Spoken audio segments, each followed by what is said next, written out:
AGS entertainment Kalpathi S அகோரம் வழங்கும் Selvinraj Xavier இயக்கத்தில் சதீஷ் நடிக்கும் காஞ்சூரிங் கண்ணப்பன் வரும் டிசம்பர் 8 முதல் திரையரங்குகளில். நம்ம பார்க்குற பார்வை வந்து எப்பவுமே கிரே ஷேடாகவே இருக்கும். எனக்கு அது தோணும். லைஃப்பில் எவ்வளோ இதுவாக இருந்தாலும் இவ்வளோ கலர்ஃபுல்லான லைஃப் ஒரு நாள் நம்மளுக்கு வரும். We have to stay. என்னால் வந்து ரொம்ப நாள் ஒரே மாதிரி நடிக்க சொன்னீங்கனாலும் நான் வந்து டென்ஷன் ஆகி நானே சார் என்னை மாற்றிடுங்க அப்படின்னு சொல்லிடுவேன். பயங்கரமாக ப்ரேயர் பண்ணுவேன். கோவிலில் இவங்க இருக்காங்க அவங்க இருக்காங்கலாம் பார்க்குறதுலாம் இல்லை. எனக்கு ஒன்றுமே இல்லாத போது, லைக் கையில் கொஞ்சம் பைசா இல்லாத போது கூட மத்தியான சாப்பாடு அங்கே போய் அன்னதானம் கூடம்லாம் சாப்பிட்ருக்கேன். இந்த விஷயம் தாமதம் ஆகுது அப்படின்னா அங்கே என்ன நடந்திருக்குன்னு பார்த்தேன். பட் அவ்வளோ பெரிய நெகட்டிவிட்டிலேருந்து இது கொஞ்சம் பாசிட்டிவாக இருக்குது. அப்போ இன்னும் ஒரு பாசிட்டிவாக ஆகிறதுக்கு ஒரு டைம் பீரியட் தேவைப்படுது. எதுவுமே மேஜிக் இல்லை. ஒரு பிஸ்னஸ்னாலே நம்ம சஸ்டெயின் பண்ணணும். அந்த சஸ்டெயின் பீரியடில் இருக்கும். பார்ட்டிக்கு போகிறது, அங்கே வைப் பண்ணுறது, அதெல்லாம் விட இங்கே நீங்கள் போனீங்கன்னா உங்களை பற்றி நிறைய விஷயங்கள் உங்களுக்கே தெரிய வரும். நீங்கள் எவ்வளோ ஸ்ட்ராங்கர்னு.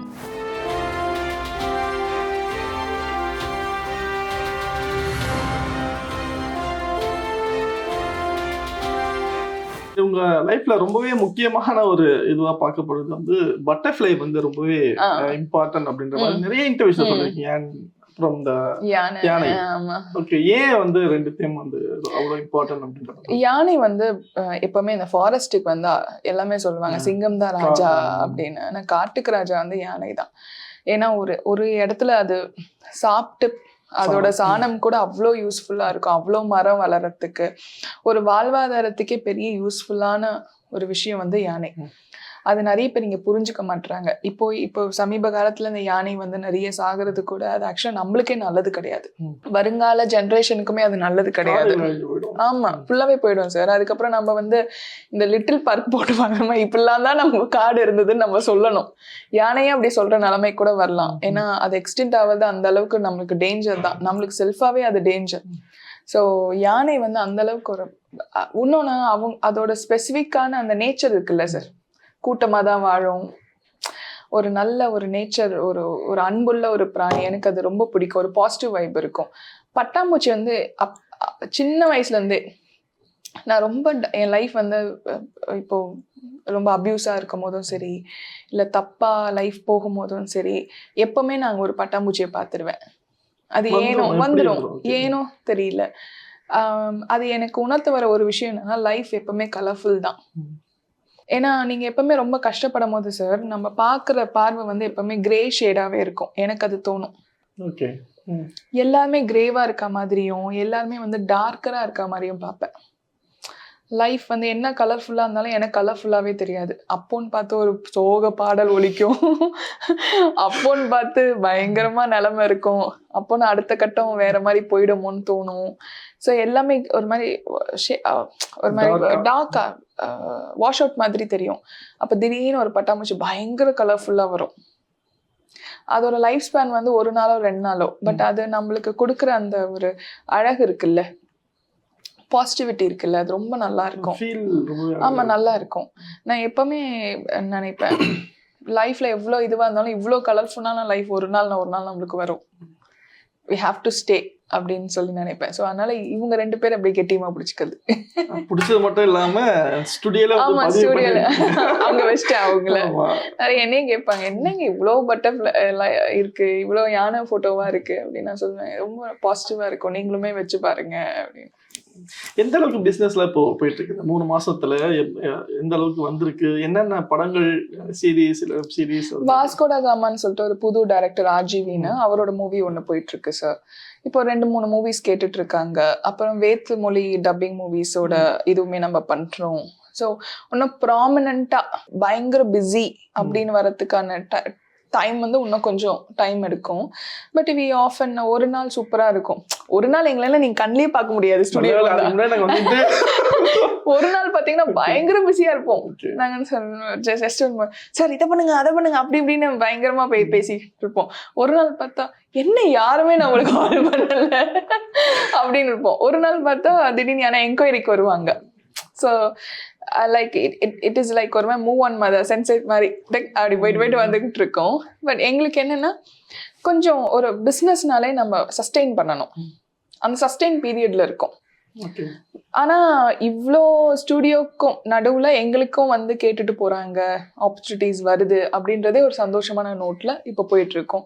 மேபி இதை நீங்க 6 மாசம் கழிச்சு கேட்டீங்கன்னா கரெக்டா சொல்லுவேன். அடுத்த கட்டமா என்ன ப்ராசஸ்ல இருக்கு, என்ன பண்ண போறீங்க? சரி, இதை நல்லா கொண்டுட்டு வந்துடணும். ஏன்னா புஷ்கரா ஸ்டுடியோ ஹப்ன்றது எல்லாருக்குமே தெரியணும். ஏன்னா ஒரு புதுசா ஒரு ப்ராஜெக்ட் போஸ்ட் ப்ரொடக்ஷன்ல பண்ணணும்னா மொத்தமா இங்க பண்ணிடலாம், எல்லாருக்குமே ஒரு ஹோம் மாதிரி இருக்கும் அப்படின்னு சொல்லிட்டு அது ஃபர்ஸ்ட் எல்லார் மைண்ட்லயும் ஒரு கிரியேட் பண்ணணும்னு தோணுது. ரெண்டாவது ஆக்டிங்கான ஆப்பர்ச்சுனிட்டிஸ் வருது, பட் அது ப்ராமினன்டான ரோலா இருக்கணும்னு பாக்குறேன். சூஸ் பண்ணி தான் நீங்க. ஆமா, ஏன்னா சட்டுன்னு போய் எனக்கு என்னன்னா ஒரு சீனோ 2 சீனோ, அதாவது வந்து கரெக்டான ஒரு கேரக்டர் வரணும், வந்தாலும் எல்லாருக்கும் தெரியணும், பரிச்சயம் ஆகணும் அந்த கேரக்டர். நான் போயிட்டு நானும் வந்தேன், அண்ணா என்கிட்ட நிறைய பேர் கேட்பாங்க சீரியல்ஸ்ல ட்ரை பண்ணலையா அப்படின்னு கேட்பாங்க. சீரியல்ஸும் வருது சார், பட் சீரியல்ல பாக்குறதுக்கும் உங்களுக்கு அந்த ரோல் பிடிக்கணும்ல. என்னால வந்து ஒரே ரோல் வந்து பேசிக்காவே நான் அப்படி ஒரு கேரக்டர், என்னால வந்து ரொம்ப நாள் ஒரே மாதிரி நடிக்க சொன்னீங்கனாலும் நான் வந்து டென்ஷன் ஆகி நானே சார் என்னை மாத்திடுங்க அப்படின்னு சொல்லிடுவேன். அதனால எனக்கு என்னன்னா அந்த கேரக்டர் நம்மளுக்கு வைப் இருக்கணும். Even doing a negative role or positive role எதா இருந்தாலும் ஒரு வைப் இருக்கணும். அதுக்காக ஐ எம் ஜஸ்ட் வெயிட்டிங், நல்ல ஒரு ரோல் வந்தா சூஸ் பண்ணிக்கலாம்னு. இப்போதைக்கு ஃபோக்கஸ் ஆன் புஷ்கரா. ஓகே, ஏன் புஷ்கரா அப்படின்ற ஒரு பேர்? புஷ்கரான்றது குரு. நம்ம வந்து அது இதுவா சொன்னா, கடவுளா சொன்னா, புஷ்கரான்றது ஒரு பிளாசம் மாதிரி, நிறைய பூட்கள், லைக் ஒரேடியா மலருதல் சொல்லுவாங்கல்ல, அந்த மாதிரியான ஒரு மீனிங். நான் வந்து நிறைய பேர் இது பண்ணிட்டே இருந்தேன். சரி, எனக்கு வந்து நிறைய கோவில்கள்லாம் போறதுனால இது தெரியும், ஸோ இந்த பேர் நம்மளுக்கு ஆப்டா இருக்கும் அப்படின்னு சொல்லிட்டு இந்த பேர் சூஸ் பண்ணிட்டேன், புஷ்கரா அப்படின்னு சொல்லிட்டு. நிறைய இருக்கு சார். ஏமா நமக்கு தான் யாருமே லைஃப்ல அதுதான் கஷ்டம் வரும்போது கடவுளே நம்மளுக்கு ஹெல்ப் பண்ணல அப்படின்னு கடவுளை தூக்கி அடிச்சுட்டு போறாங்க. அப்பெல்லாம் இல்ல சார். நான் இன்ஃபேக்ட் வந்து நான் பயங்கரமா ப்ரேயர் பண்ணுவேன். கோவில்ல இவங்க இருக்காங்க அவங்க இருக்காங்கலாம் பாக்குறதுலாம் இல்ல. நான் அழணும்னு நினைச்சேன்னா நான் பாட்டு கடவுள் முன்னாடி நின்று ரொம்ப நேரம் அழுதுட்டு நிறைய பேர். ஆமா, அழுவேன். ஆனா என்ன ஒண்ணுன்னா, சட்டுன்னு அந்த விஷயம் நடக்காது. ரீசெண்டா கூட எனக்கு அப்படி ஒண்ணு ஹேப்பன் ஆச்சு. நான் போய் திருவண்ணாமலைக்கு போயிருந்தேன். ரொம்ப நேரமா நான் அழுதுட்டு இருந்தேன் சுவாமி முன்னாடி. ஆனா அந்த விஷயம் நான் வரும்போது நடக்கல, ஏனோ அது தாமதம் ஆயிடுச்சு. பட் இந்த டைம்ல வந்து நிறைய பேர் என்ன பண்ணுவாங்கன்னா, அந்த போட்டோவை தூக்கி போட்டுருவாங்க, போன்ல இருந்து எடுத்து விட்டுருவாங்க. நான் இனிமே இங்க இந்த கோவிலுக்கே வரமாட்டேன் அப்படிலாம் சொல்லுவாங்க. அப்படிலாம் நான் பண்றதே இல்லை. இந்த விஷயம் தாமதம் ஆகுது அப்படின்னா அங்க என்ன நடந்திருக்குன்னு பார்த்தேன். பட் அவ்வளவு பெரிய நெகட்டிவிட்டில இருந்து இது கொஞ்சம் பாசிட்டிவா இருக்கு. அப்போ இன்னும் ஒரு பாசிட்டிவா ஆகிறதுக்கு ஒரு டைம் பீரியட் தேவைப்படுது. எதுவுமே மேஜிக் இல்லை. இப்போ நம்ம இருக்கிற இது வந்து மேஜிக் கிடையாது. வந்தோட வரம் கொடுத்தோட கடவுள் வரம் கொடுத்தோட எல்லாம் மாறிடாது. நிறைய விஷயங்கள் கோப் அப் பண்ணணும். இப்ப நான் நினைச்சேன், நான் ஓகே இந்த விஷயத்துல இருந்து கடவுள் என்னை காப்பாத்திருக்காரு, அப்போ இன்னும் கொஞ்சம் டைம் பீரியட் தேவைப்படுது. எனக்கு இன்னும் நம்பிக்கை ஜாஸ்தியா தான் ஆகுமே தவிர்த்து கம்மியாகாது. இருந்து வரும்போது கூட ஓகே நீங்க எனக்கு ஒரு டெஸ்டிங் பீரியட் கொடுத்துருக்கீங்க, நல்ல விஷயம். நான் அதுக்கு என்னவோ அதுக்கான உழைப்பை நான் பாக்குறேன். பட் எப்பவுமே கோவிலுக்கு போறது ரெகுலரைஸாவே நான் போயிடுவேன் சார். எல்லா கோவிலுக்குமே நான் வந்து போயிடுவேன். ஏன்னா நான் ஒண்ணுமே இல்லாத போதெல்லாம் என்னை வந்து நிறைய பேர் வந்து அவங்கவுங்க வீட்டுக்கு வர வச்சு நீங்க எப்படி இருக்கீங்கன்னு கேட்டதெல்லாம் கிடையாது. பட் எந்த கோவிலுக்கு போனாலும் மரியாதையா வாங்கம்மா, ஏதோ ஒரு கஷ்டத்துல வந்திருக்கீங்க அப்படின்னு கேட்டது உண்டு. இந்த கடவுளுக்கு இந்த பிரார்த்தனை பண்ணிக்கோங்க அப்படின்னு சொன்னது உண்டு. நிறைய அப்பெல்லாம் பொருளாதாரமா ரொம்ப பெருசா இருக்காது. கொஞ்சம் தான் நம்ம சேவிங்ஸ் வச்சிருப்போம், அதுக்குள்ளதான் எல்லாத்தையும் வந்து பார்த்துப்போம். அப்பெல்லாம் கொஞ்சம் டஃபா தான் இருந்தது. பட் அந்த இடத்துல மட்டும் தான் சாப்பாடுல இருந்து எல்லாமே எனக்கு கிடைச்சது. நான் வந்து எனக்கு ஒண்ணுமே இல்லாத போது, லைக் கையில கொஞ்சம் பைசா இல்லாத போது கூட மத்தியான சாப்பாடு அங்க போய் அன்னதானம் கூடம்ல எல்லாம் சாப்பிட்டுருக்கேன். வயிறார நம்மளுக்கு வந்து ஒரு பிளெஸிங் கிடைச்ச மாதிரி இருக்கும். ஸோ அதெல்லாம் ஹேப்பன் ஆயிருக்கு. அதனால கோவில்கள்ன்றது வந்து நீங்க இதுவா பார்க்க கூடாது. லைக் எப்படி நான் சொல்றேன்னா, அங்க போனா நம்மளுக்கு கடவுள் வரம் கொடுத்துருவாரு, உடனே கிடைச்சிடும். நிறைய பேர் அது போறாங்க. இப்போ என்னையே சில பேர் கேட்பாங்க, மேம் நீங்க திருத்தணி அடிக்கடி போறீங்க இல்லையா, எப்படி முருகர் வந்து உங்களுக்கு நீங்க என்ன கேட்டாலும் கொடுத்துருவாரா அப்படின்னா, என்ன முருகர் என்ன மேஜிக் மேனா, வேண்டணும்னு கொடுத்துடுறது. லைக் ஒரு இது இருக்குல்ல சார், நீங்க ஒரு பொருளை கொடுத்தீங்கன்னா அதோட வெயிட்டேஜ் நீங்க தாங்கணும்ல. கண்டிப்பா. அப்போ உங்க மைண்ட்ல இருக்க நிறைய விஷயங்கள் இருக்கும், அதெல்லாம் கிளென்ஸ் பண்ணணும். கோவில்ன்றதே கிளென்சிங் தான், சுத்தப்படுத்துது. உங்களோட மைண்டை பியூரிட்டி ஆக்கணும்.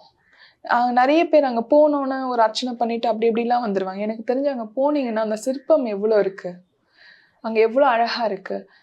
கொஞ்ச நேரம் போய் உட்காருங்க. முடிஞ்சா நீங்க போய் கடவுளை சேவிங்க, அப்படி இல்லைன்னா அந்த பிரகாரத்தினாச்சும் சுத்திட்டு ரொம்ப நேரம் அங்கே உட்காருங்க. டெய்லியுமே கோவிலுக்கு போங்க. எனக்கு தெரிஞ்சு அங்கே இங்கன்னு நம்ம போகணும்ல சார், நைட்டு பார்ட்டிக்கு போகிறது, அங்கே வைப் பண்ணுறது, அதெல்லாம் விட இங்கே நீங்கள் போனீங்கன்னா உங்களை பற்றி நிறைய விஷயங்கள் உங்களுக்கே தெரிய வரும், நீங்கள் எவ்வளோ ஸ்ட்ராங்கர்னு. அப்போ நீங்கள் போய் முருகர்கிட்டயோ இல்லை உங்களுக்கு பிடிச்ச கடவுள்கிட்டயோ கேளுங்க, நான் இவ்வளோ தூரம் வந்திருக்கேன், என் மைண்டை இவ்வளோ ஸ்ட்ராங்கர் ஆக்கியிருக்கேன். அப்போ நீங்கள் என்ன வேண்டினீங்களோ அது கண்டிப்பாக நடக்கும். That is the magic. என்கிட்ட அதை கேட்பாங்க, நீங்கள் திருத்தணிக்கு போனீங்களே இவ்வளோ தூரம் வந்துட்டீங்களே அப்படின்னா, அப்போ அவ்வளோ தூரம் நான் பொறுமையாக இருந்திருக்கேன், வந்திருக்கேன். அதை பார்க்க மாட்டாங்க. மேடம் நீங்க சொன்னீங்க நான் போயிட்டு வந்துட்டேன் அப்படின்னு நானே யோசிப்பேன், என்னடா புரிஞ்சுக்க மாட்டேங்க. ஆமா இல்ல சிரிப்பு நிறைய கேட்பாங்க. அதை நீங்க ஏதோ பண்ணிருக்கீங்க, அங்க போயிட்டு வந்து நிறைய மேஜிக் எல்லாம் பண்ணிருக்கீங்க. எங்க போனாலும் கடவுளே என்ன நினைப்பாருன்னா எவ்வளவு பொறுமையா இருக்காங்க இவங்க. இந்த நம்ம கொடுக்க போற ஒரு விஷயத்த வந்து அவங்க தாங்குவாங்களா, அடுத்தவங்களுக்கு உபயோகமா இருப்பாங்களா, எவ்வளவு தூரம் அதை வந்து செயல்படுத்த போறாங்க. நாளைக்கு நம்மளுக்கு 100 கிலோ தங்க கடவுள் கொடுத்துட்டாரு சார், அந்த 100 கிலோ தங்கத்தை வச்சு என்ன பண்ணுவேன்? உடனே திருட எடுத்துட்டு போட்டுட்டானா என்ன பண்றது? எப்படி செயல்படுத்துறதுன்னு தெரியாது. சோ இதுவே இப்ப கூட இந்த ஸ்டுடியோ வச்ச பிறகு இதுவும் ஸ்ட்ரகிள் தான். நான் தான் சொல்றேன் திருப்பியும், ஒவ்வொரு நாளைக்கு ஒவ்வொரு மாதிரியான மனிதர்களை பாக்குறேன். சில பேர் ரொம்ப நம்பிக்கையான இருந்தவங்க வந்து நம்மளை ஏமாத்திடுறாங்க. ஸ்டுடியோலயே அது நடந்திருக்கு, ஏமாத்திடுறாங்க. இந்த மாதிரி நிறைய விஷயம் நடக்குது. பட் அதெல்லாம் தாண்டி ஒரு பாடம், நெக்ஸ்ட் நம்மளுக்கு வந்து நல்லது ஒரு நம்ம பார்க்கும்போது ஓகே இந்த தப்பெல்லாம் நம்ம பண்ணாம அடுத்ததுக்கு நம்ம போகணும் அப்படின்னு. Super, thank you so much. ரொம்பவே அழகான ஒரு ஸ்டுடியோ. நீங்க சொன்ன மாதிரி உள்ள வந்தோன்னு ஒரு சம வைப். ஸ்டுடியோ பார்த்தோன்னே அவ்வளோ ஒரு ஏதோ ஒன்று தோணுது. சரி ஏதாவது நீங்க வந்தோடனே சொன்னேன், நாங்க அடுத்த இன்டர்வியூ பிளான் பண்ணா கூட நம்ம சானியா ஸ்டுடியோல ஏதாவது எடுத்துக்கலாமா நம்ம ரிப்பே பண்ணி, அது மாதிரியான ஒரு வைப் தான். And thank you so much.